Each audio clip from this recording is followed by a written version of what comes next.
falchero teig mahach. Go dagatu de yon hen skunyamutu slan.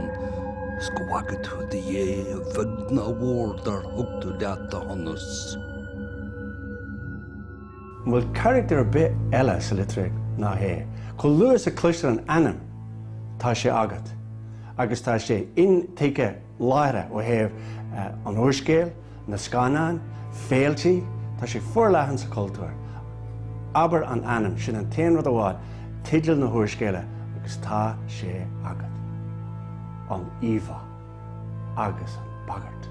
Is ceann des na leabhar des na scéalta is má cáil domhan tá sé eistre in scachtanga agus tá sé fíorachtach ag gultúr na naoine mass culture agus chuma ag gultúr na litríochta ag gultúr fiú tá tuiscint felsúnach air.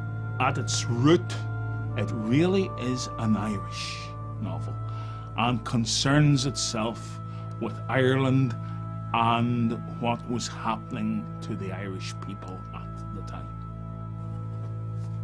I mean the Baltana, 1897, falsiú leor in London na scríbneoir éireannach. Leor a dhéann na milliún de choipanna agus a géirí ina leor rí-iomraite, litera agus cultúra. Céanna bhfuil mór an áilís ar an údar tan charachtar a chrochaise anaitheanta lomlaithre agus spraig se líon mór bréagtholacha sa litríocht is scanan agus a cultúr na naoine. Bram Stoker is aim den údar, sé an charachtar a chrochaise an cúnta Dracula.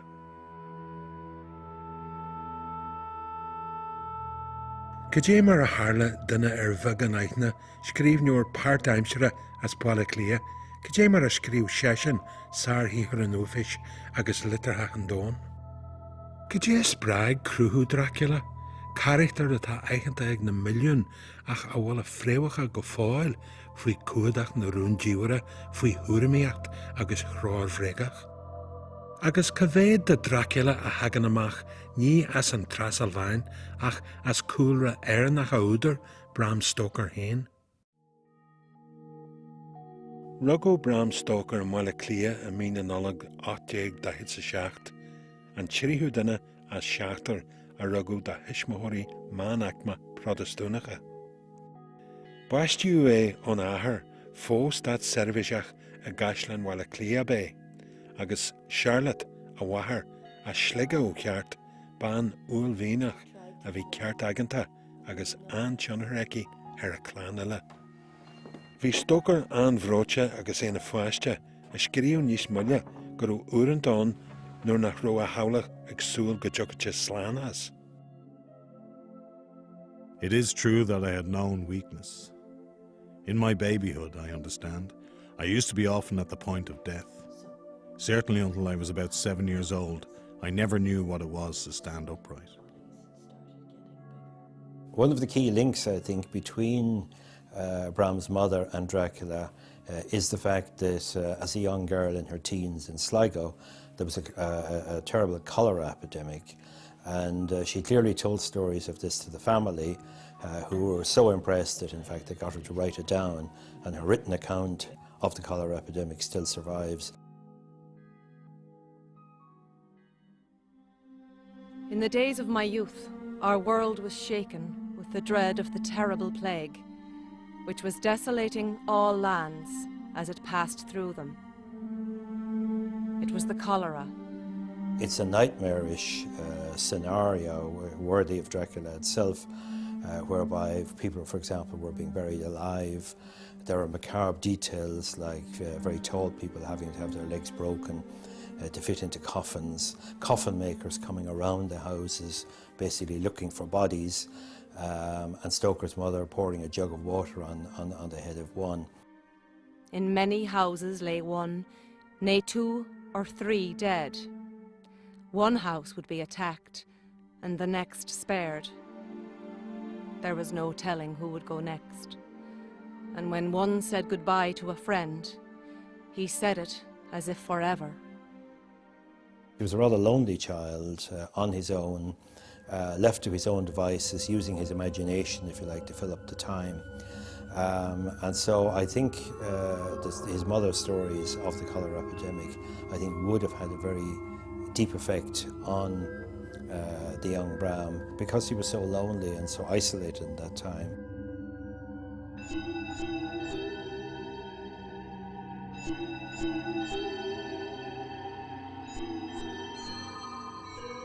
I was naturally thoughtful, and the leisure of a long illness gave opportunity for many thoughts which were fruitful according to their kind in later years.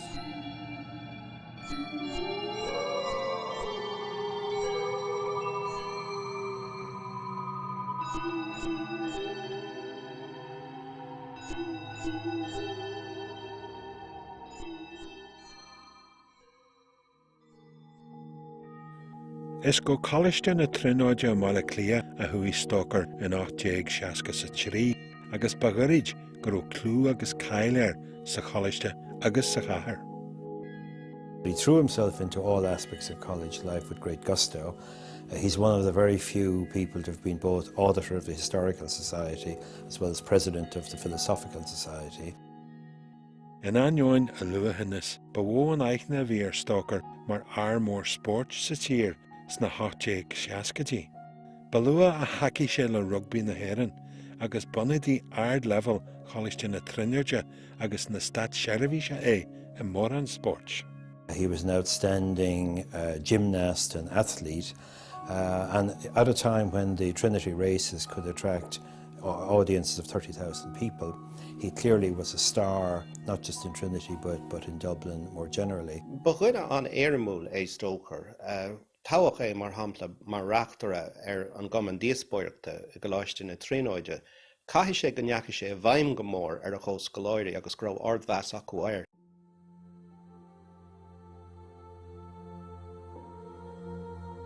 Lean Stoker a ahar isteach sa stad sherivis agus thóg a grád an arclíonach gomaith.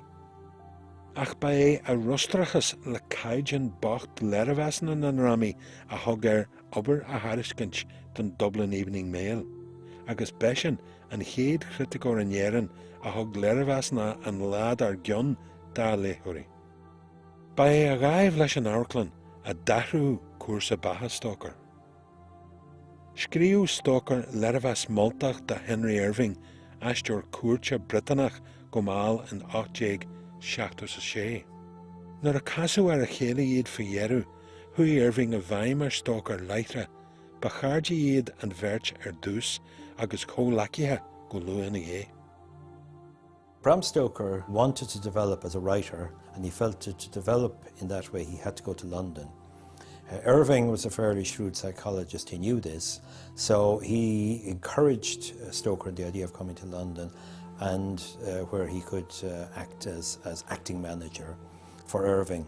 And he sealed the deal, as it were, when he did a dramatic recital for Stoker of a horrific work called The Dream of Eugene Aram. And Stoker is completely bowled over at this. He's mesmerised because Eugene Aram was a party piece that Irving always performed when he wanted to make a great impression on people. And when he did it in a confined space, as with Stoker, it generally had the same effect. He mesmerised people, he knocked them out. Go ddíireach sular imirse go London le posta glacu mar bhainisteoir Generalata Irving, fós Stoker Florence Balcom, a bhí ó gealta le Oscar Wilde a bhí mar chara le Stoker I mala clia agus a galiste na trinóide. Rugu Noel ein whack Stoker I mína nullag 1869. Wilde and Stoker knew each other. They had both relations through a woman, in a sense. Wilde was going out with Florence Balcom while he was a young man in Dublin, living in Dublin. But when he went off to make his fortunes in England, she seemed to think that Bram Stoker was a better prospect. So Florence transferred her affections to Bram. Wanistí Stoker Arklan an Lyceum Irving, agus Jerry leis an Arklan is rahol sa vratan agus an yeran a Yanuji. Arin dinna Kylul Irving agus a hog clú international there. Mar a bhí mala clia, Jerry Stoker hain amratja in London in a role mar Hyun Taka Irving, nar a bhéidir da eigamish go dí Boas Irving in 19 cuaig. Cé gur ú gearcéalta agus rint uaircéalta foilsithe go hana féin, ba le lindá a bheith na chonaí in London in 1897 a dulcí Stoker Dracula, an sihir a bheith cócheangailte go bra lena ainm. Go banúsach is uaircéal gráin í Dracula, uaircéal uafásach. Ra hiagla ará I gcaint an léirniu gur sort chiller atá I guess, fantóir. Sé tá guess bhfuil sé uafásach agus gotach agus actrúil agus os ná dúrtha. Is díal é Dracula an olc ina crut déana os ar cóir. Éonrach agus olc. Agus I gibhlant leis tá buan, firin, scafta atá tiomanta is an deall sin, an vampire sin a bhilú inniu agus go deo. Ina measc tá dliadóir, John Harker. Now, sin na héan hall go dtí an Transylván a gédul sios le capéis sí delí chuine an chuntar Dracula sin, mar chenig Dracula teach I London. Tá Dr. Van Helsing, agus sin well an léach is mó atá sa rud. Ach tá an bagart is mó ar bhirt ban, sé siúd Mina Murray, ise tá sí gealta le John Harker, agus Caradí, Lucy Westenra, Anis an bert sin tá siad faoi bhagart ag Dracula, agus an na hiireachta I dhéanaan an chunta Dracula iad bert sin thrúlú sin príomh-action na thuairscéala.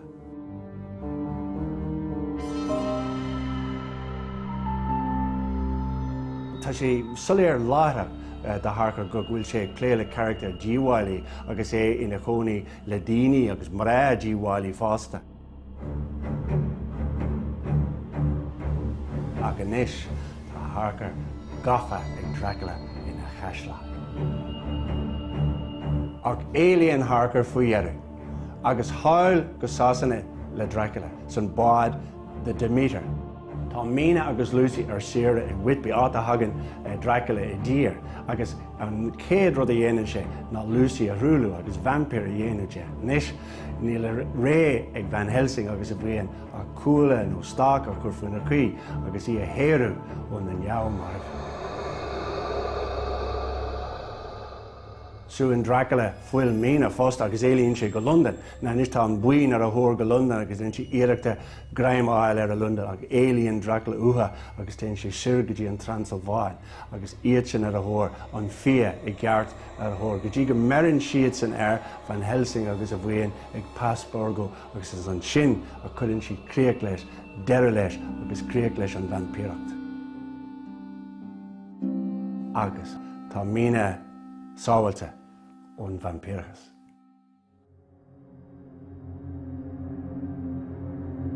Leannaí mo díaltas ar fána gionnta sibh, agus tá aimseir ar mo híomh.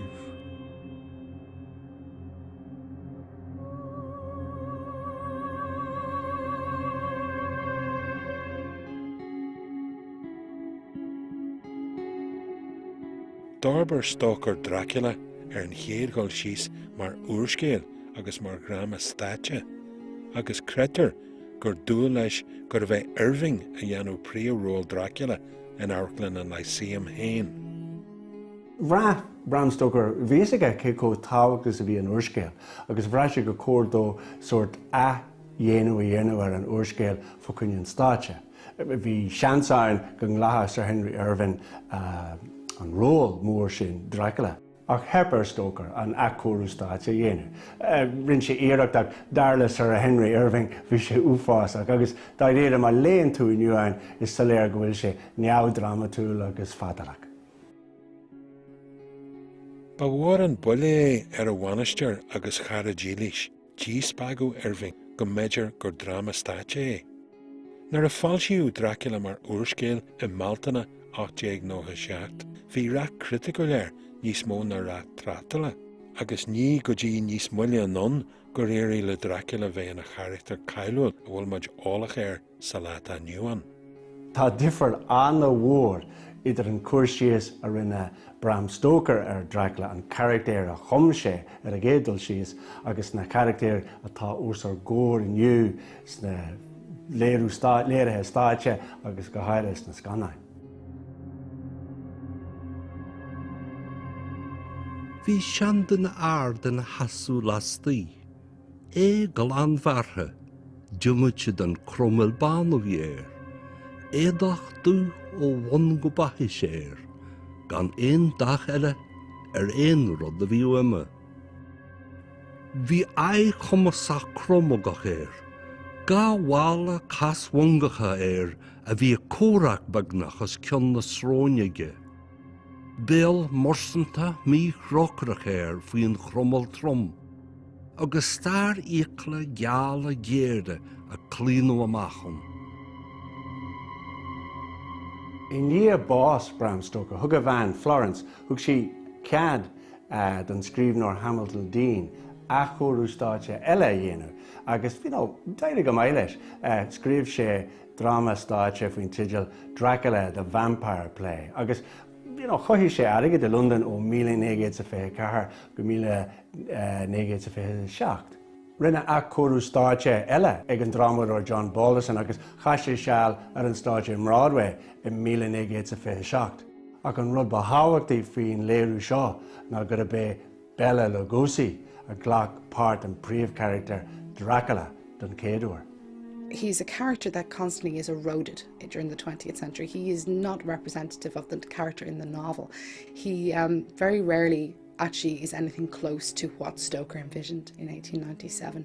And any film adaptations or television, made-for-television films, any of those that have been made since 1931 have claimed that they were based on the novel, but have very rarely actually incorporated the themes and the features of the novel itself. Is far a wadníos óige tá gist, agus bra téigethe far siadúil cólaí fiú, agus chuirsiad an chunta ag cabba nó clóca fiú, agus sé siúd na hiamháin is cotíanta tágin de Dracula go fuail. This is the beginning of Dracula as a global phenomenon. A lot of people therefore feel they know the book without having read it, but in actual fact they don't, because none of the adaptations of Dracula have actually been faithful to the book. So ultimately the only way to really know the book and to appreciate it is actually to read it. Vampires have expanded their influence across the entire world. Vampires, if you want to look at it from the inception of Dracula in 1897, are preoccupied with English culture, British culture, and represent sort of the colonies and the European point of view on sophistication and class. But vampires have moved to America. They've moved where the power is, and the 20th century is the American century. Vampires have firmly taken root in the United States and in popular culture in general in America. Vampires are on MTV. They are everywhere we can imagine them to be in American culture, from newspapers to print media, all the way across to breakfast cereals. They are everywhere in American popular culture. Fácht they're doing in Kecht. Cé hé an fear Dracula. An Dracula a chum Stoker héin don uorscéil ag deireadh níu each déag an monster úfás a gráine sin. No an Dracula a tháinig ina dhia a bhfad níos tarringtaí sna léirithe stáiteach na Scanna, agus é sin an íomhá atá ag inniu, an íomhá scotíanta go dtí an látá nua.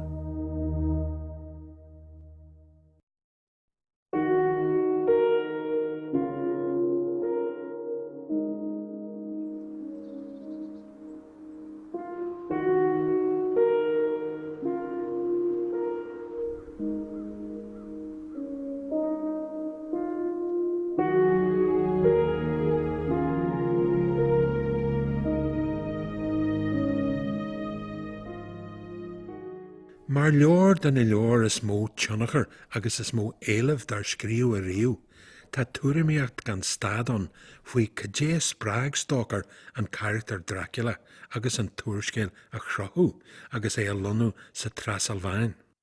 Dhéal an tuairimíocht seo de léirhíú nuair a tháinig achar document ionta an cinn sna 1970. Document a thugann dúchlan an bhain tuiscinne faoi fréamh Dracula.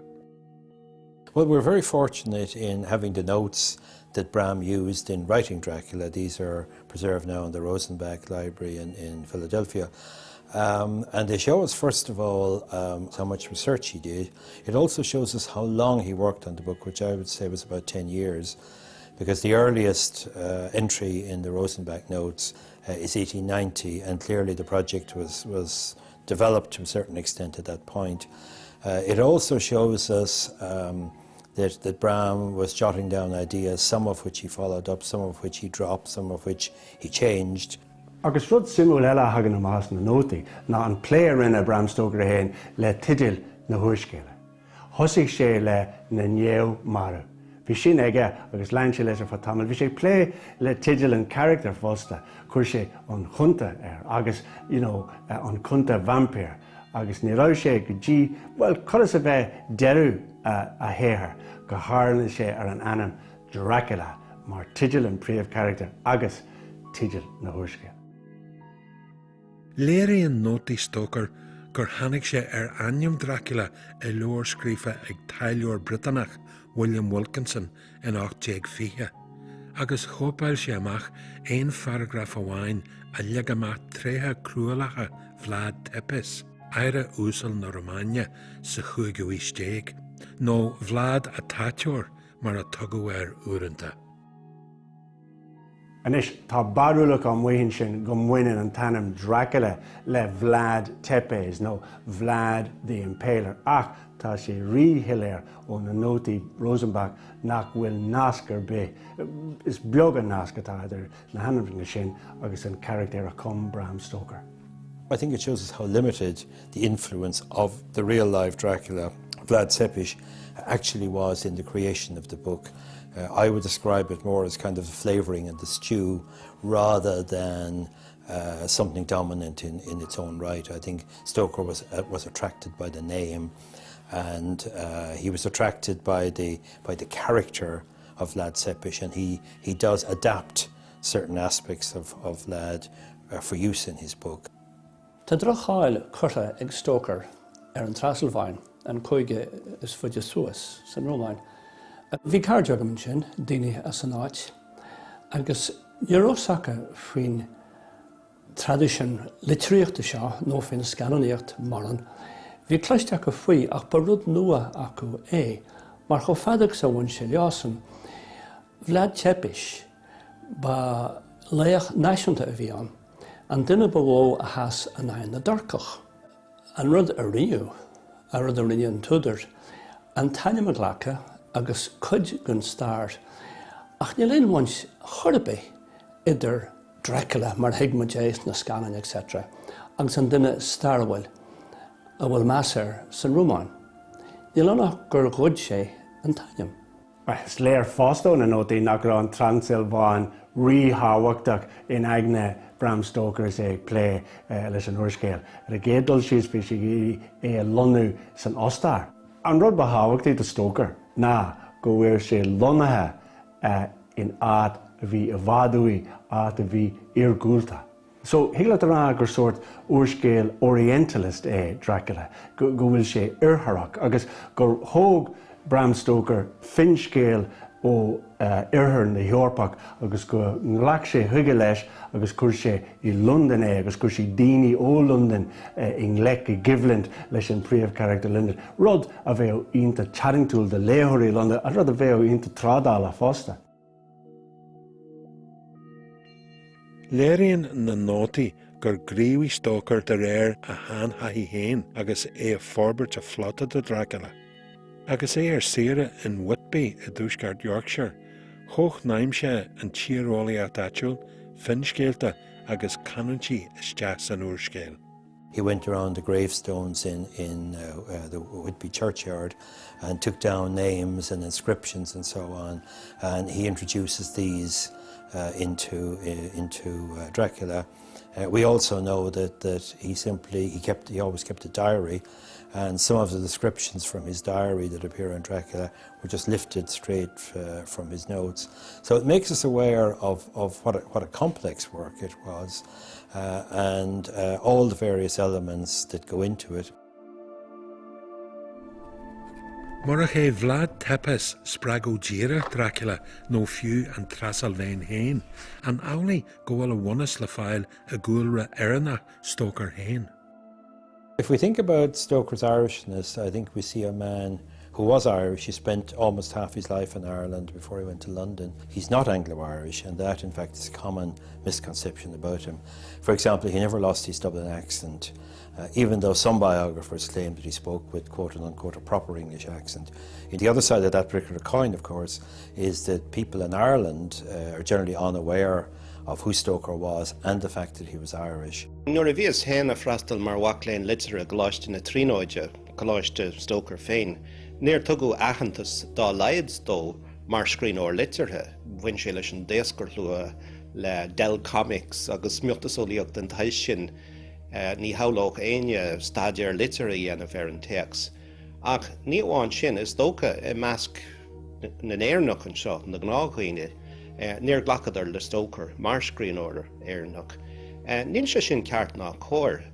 Dracula, both as a book and as a figure, is actually emerging out of a notion which is very Irish and very Celtic. It is really an Irish novel because the descriptions in it are not of Romania. The small villages, the roadside shrines, if you like, the superstitious people. Those were from Stoker's own time. Fáil siíoch Dracula ins na 1890 agus tá cúlras speisialta politiúil taobh go. Is féidir a rá gur ceap daoine ordered sa bhreatain go raibh ar a dul in éis le brí, go raibh ré na himpireachta a dreidem chun deire. Is dóil am héin go raibh na scríbhneoirí sin ar nós seo agus Stoker a buint leas as iarthar na hórpa, mar bheafar do éireann, do hasanna, beidir nach ra sé de gáíochtach a gcónaí an rud a rá go díreach faoi hasanna nó faoi éireann agus bhuiineadar leas as na bólaí eile dá réir. Dracula is an aristocrat, possibly a landlord. And in an Irish tradition, landlords are not particularly sympathetic figures. So that if you read Dracula as a kind of Irish landlord, it's quite easy to see it as an allegory of the Irish situation. On the other hand, Dracula is coming into England to undermine English rule. So he can be read as either an aristocrat or a peasant, a sort of a rebel or a repressive landlord. I think it's quite convincing, I have to say, to read him as a kind of a rebel figure, frightening the life out of the English colonials. So it's not too hard to see it as an Irish novel, I don't think. Bram was perhaps more sympathetic, if you like, to Gladstone in terms of the Home Rule spectrum than he was to Parnell. But Stoker was friendly and had lifelong friends among the Home Rulers. Valentine Blake Dillon, for example, he was a boyhood friend and indeed a lifelong friend. John Dillon, another prominent member of the Home Rule Party. Stoker was engaged with these people all his life. Both he and his brother Thornley were very committed, very active in the Home Rule cause. And I think that's something important to bear in mind when we look at Bram. So, in many respects, Dracula is a novel about the time. It is a tremendous novel which holds a mirror up, if you like, to the time in which Stoker was living and brings in the issues roundabout and puts many of these issues into the form of the vampire, because that's what people do when they're unsure about what's going on around them. They put it into what is called the monstrum, the monster, because the word monstrum simply means different. And what they do is they portray Dracula as a monster, which feeds in all their own fears, uncertainties and prejudices of the time. Is tréthe iad an agla an neamh chinteacht agus an chléinteacht atá cóchnaimithe le tradition leitla litera na héireann gríomhí Stoker de réir.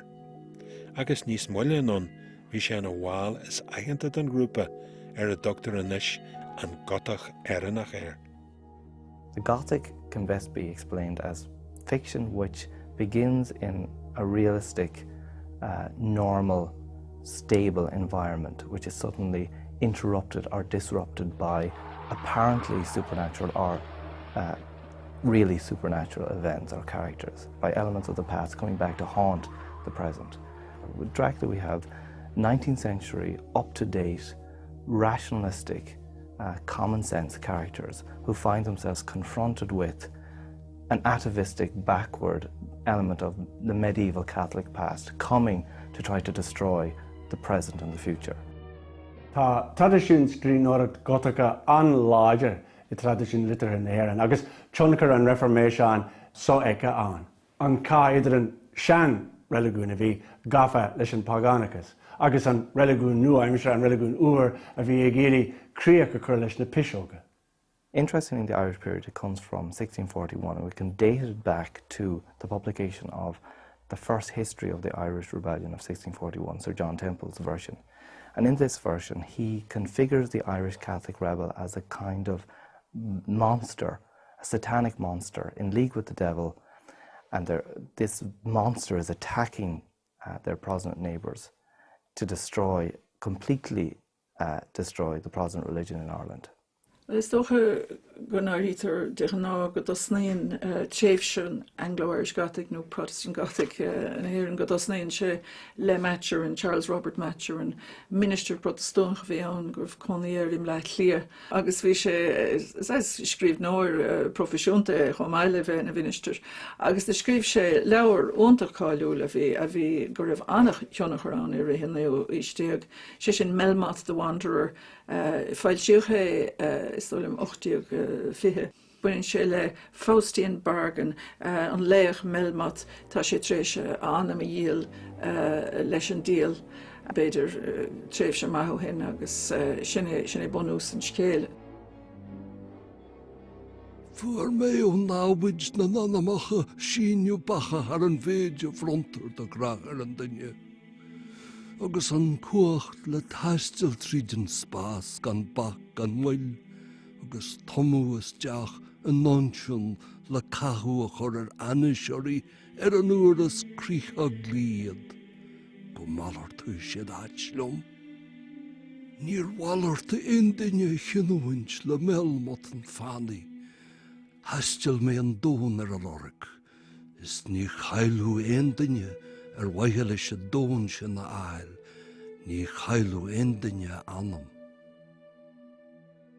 An figuur an sais character tá I Melmoth féin, ní fa darúdi an ver mat an lauer nor vi an lauer leitje gut. An sais kochte tá buint le Melmoth. Istólim go lenneige sin a raig chuig Dracula, cé gur motífan eile úsáid an Stoker, mar sin féin lí táchtach gin tá Dracula bunathe Melmoth istólim. Mar de hig Stoker cadíat a sé dhéanamh ón méid a bhí déanta ag Matcherin. Ach is scríbhneoir déanach gotach éireannach a dag tionach ar fad chréimseach literéacht dónda agus Bram Stoker ág. Ba alsíthóir agus scríbhneoir Joseph Sheridan le fanú a bhí lonithe mála clia early a héal agus a chodebre aber Stoker sna 860 agus na lua 870. Bhí scéal amháin ach go háirithe ar ó tionach ar sillir aige scríú Dracula. Is toch an píosa scríbhneoireacht an scéal is smó cáil ag leifin ó go mórmhór anois ná Carmilla. Agus buinn sé le vampír lesbíoch agus tá sé annachóchtach mar scéal. Nós Melmoth léach Matcherin tá Carmilla ina batha leis na céalta fada agus buinn si leis an ard aicme aristocratic lady atá inte ach si manifests mar derfa mar bhean óg atá fíorálinn ach gur chalíní eile go bhfuil atóir. Bhí si an seada, bhí a haidh chin, dug agus cumig go scéalach, asúla, mór agus dóratha. Bhí dach círeach an sibhar ar a cuid grúige. Ní Helen leffen oring, ní féidir darúda dhéanamh ná gur téma erotic lesbian atá ann, atá fearrta mó i lárna ar nó istólim 8 timppel an Amazon san éo istéb. Bíonn siad bin an bhirt chalín le chéile sa tach nó sa sláán agus tá bín chorá etartha tá fearrta móil agus fear. Allegorical no suggestive erotically mar a dúrfa. A chéad seach, ná creid gur cruúlach mé. Fualaíonn mo chraí alta le do críosa. Cónaíam I do héal tiúlaí agus dúí tú buas. Buas bin is deach Im a was. Is lumpsa hu, bé tú agam. Is Ian Dinne sin go jaw. The best Irish Gothic writer is Sheridan Le Fanu.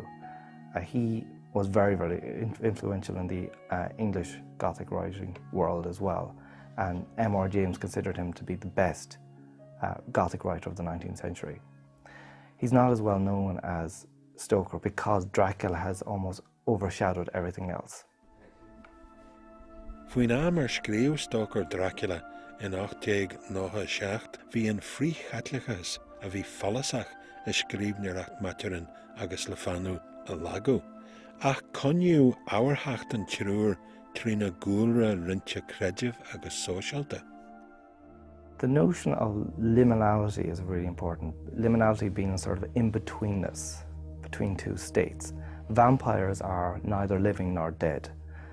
They're in between. And one of the questions we need to ask is why is it that Irish Protestants were particularly attracted to the Gothic, which is an exploration of the state of in-betweenness or liminality? And some critics have argued that one of the reasons why Irish Protestants seem to dominate the Gothic field in Ireland is that Irish Protestants are liminal, that they're torn or between two states. They're not fully accepted as Irish by Irish Catholics. They're not accepted by Britain as belonging fully to Britain.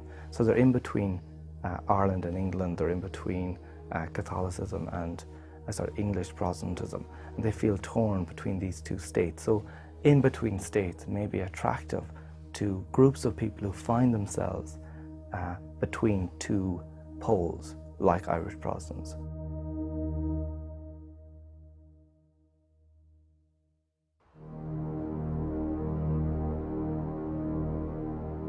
Ní cíle magu anú fi creidú aine, is cuma go dé go haisteach leis.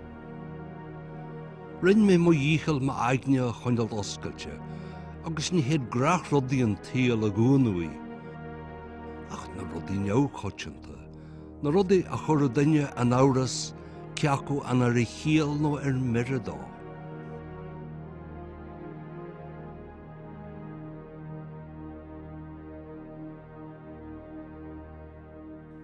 Rinnean Maturin agus Le Fanu tradition eile leithla litratha éireannach na Stoker, sa dóis go naiman an trúr acu elementí os nadartha ón tradition billigis is deachanna sihir. Sin rud a nascan an trúr scríbneoirí le chéile na Teaghlach Ionta Wilde, agus Jane Wilde go háirithe ban chéile William Wilde, Mahar Oscar. Banyahi le Charles Maturin, agus ba chuairtear rialta Le Fanu ag a teach sna 1850 agus na 1860. Rint blianta ina dhé sin bhí Bram Stoker hain ina chuairtear rialta ag na cruinnithe sóisialta clúitethe a thucraí Locht Wilde a Gearnog Marion a Mála Clia. I believe that Irish folklore did exercise quite a strong influence both on Stoker and specifically on Dracula. And one area where we have very clear proof of that, I think, is through the medium of Lady Wilde. In the late 1880s, she published 2 books of Irish folklore where you find many, many traits that you find in Dracula to do with the undead, to do with the drinking of blood, to do with vampiric creatures with glittering eyes and sharp teeth and so on. But a key point made by Lady Wilde is that there are strong parallels between this horrific folklore in Ireland and in Transylvania. And that, to my mind, is the key point where the idea of Transylvania came to Stoker. Ein ceantas na creadúntaí a luan Stoker in san leabhar Dracula is féidir a bhacha samhail a dhiiscint I méle is na hÉireann ó thaobh creadúntaí na naoine. Ní hamháin mé eall vampírí nó an marabh a hagan ar neas seo ón uaig nó an relic. Ach ó thaobh na marabh trí chéile, cuidas na nósanna a bhíonna go dtí, cuidas na cosantí más mallet, nó cuidas na rudaí na beag a dhéanaan daoine chun iad héana cosant ar an marabh. Agus is as son I leabhar Stoker chuma chéan tú beidir gár lóig nó chéan tú an cross céasta beidir á chur suas á hispáin suas leis an duine a hagan ar neaseo bharmh chun é a cumád amach chuait. Agus chéan tú anna chuid is sin díreach is tócha sin iad díreach na rudaí a dúptar na pisógártha I méle is na hÉireann. Duine den na thuairscéalaithe is aitheanta a scríomh faoin na creideamh seo by William Carleton. Conní Clan Wild an scríbnúir as Tíráin a scríomh Traits of the Irish Peasantry go Gina Was in 1869. Dal sí le fanú sihir Carleton agus bagan eile a ro tionachar aige ar Bram Stoker ág. Tá cuacht chreascrach hypnóiseach ag brídeog na rilige Carleton as arigan I dúsceart muinnehan, agus an cuat céirne na feicáil in Dracula. In sa Chanam, war rulig na davshi a tugu ar a rulig seo, agus couple scéal ag Carleton mar iall an bhéile just sin. Scéal anspéisiúil, scéal faoin Van Allen seo a baracha hacht ag an rulig. Faoin rud a bhí gas an seo, fa roin muile daracht na bhí sé ag tarú, agus hanig sé an Anyar Allen seo tar an téir. Agus an é tomult córa ilethe, thug sí gealta na stá, go bheici sí ríist an sa náid chéarna ag an mísa, agus thug sí tág iastá an sin. Agus is spega híle fear chéarna gur bheith sin tág an bháis. Mar nar a chus an bháil agus chus a smúitiú ar a méid a Harley, chus an náchas agus for se bás. Agus an anad bh buú leis an Anyar Allen, ba an san nua a bhí ar a chur ag an mísa.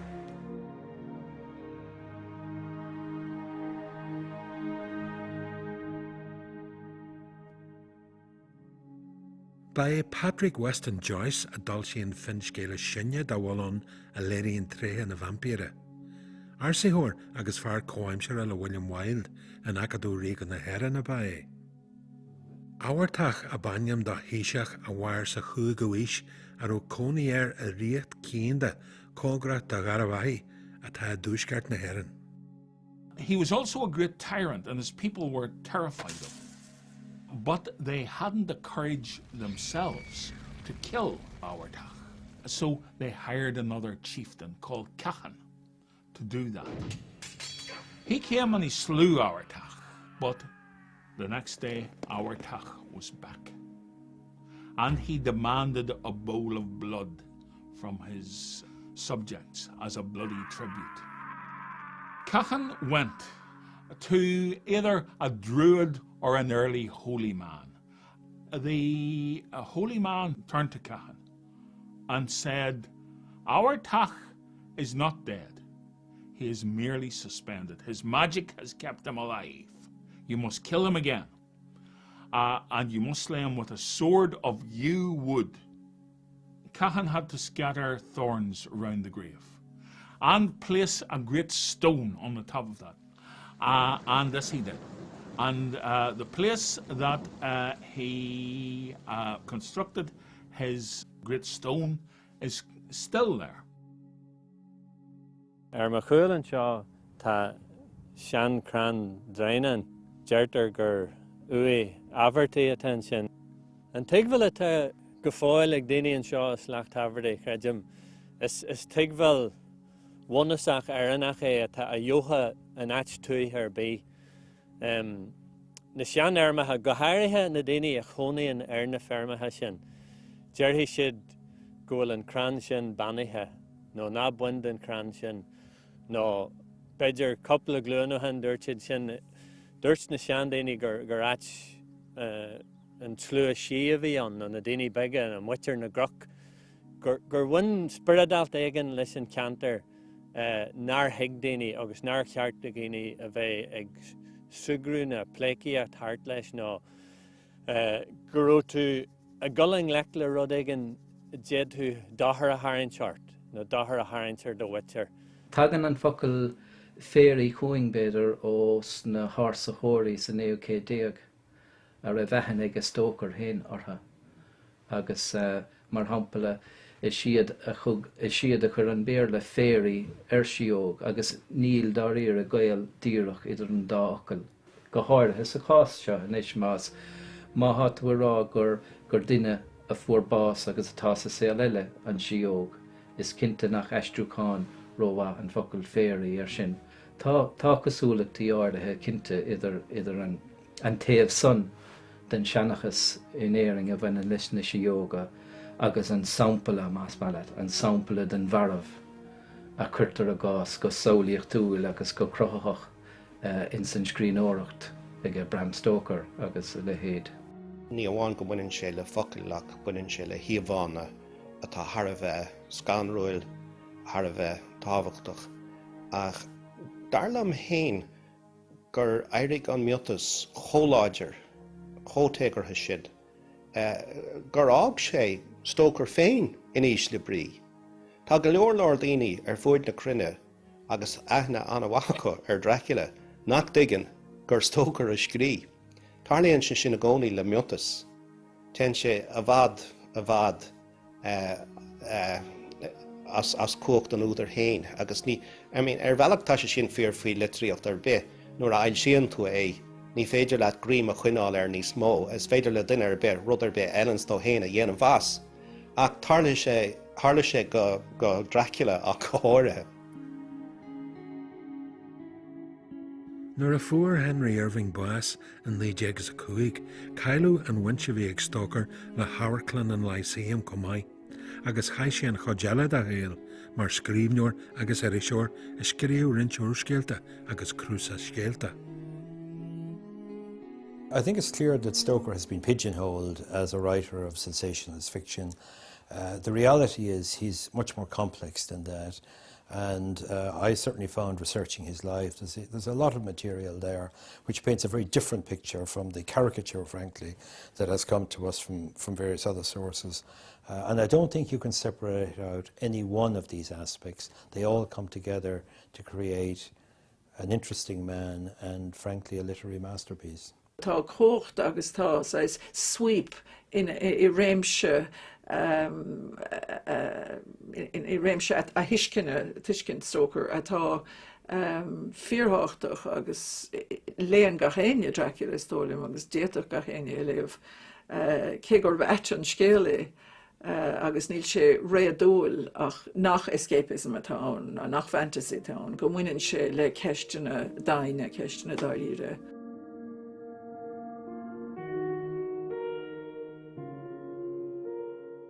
Fuair Stoker Boas a London ar an ihu abran 1912, agus go leor de scéaltaí Boas a chiamhnú a ggóthaic sa ról mar bhainisteoir Géalis Irving.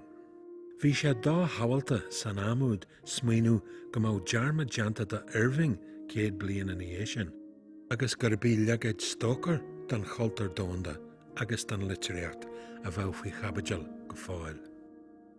If we look at Bram Stoker's legacy, we can't escape the fact that the major fact of that legacy is Dracula. But there's also the man himself, the life he led, and the influence he had on his contemporaries, but also I think beyond that. And I think as interest in Stoker develops, as I'm sure it will, I think people will realise that that legacy is a lot richer, a lot more complex than has seemed to date. I think Dracula is a flawed masterpiece. It has an extraordinary opening, extraordinarily dark, energetic, almost terrifying, the meeting between Jonathan Harker and Dracula in Castle Dracula. it then dissipates and loses its energies somewhere around the middle. But in the count, it has created a character whose sort of power to enthrall has drowned out all previous vampires, and practically drowned out the entire Irish Gothic tradition as well. Nói by the undead nó na neamh mharibh an tidal a bhí ag Stoker an úl scéal go puinte deireanach rih fáilsiú den leabhar, ach tá cócht ag na neamh mharibh sa cultúr seo mar a dúirt Yeats, the dead may not even know that they are dead. Agus sin an fág go gcuiníonn siad a labhairt.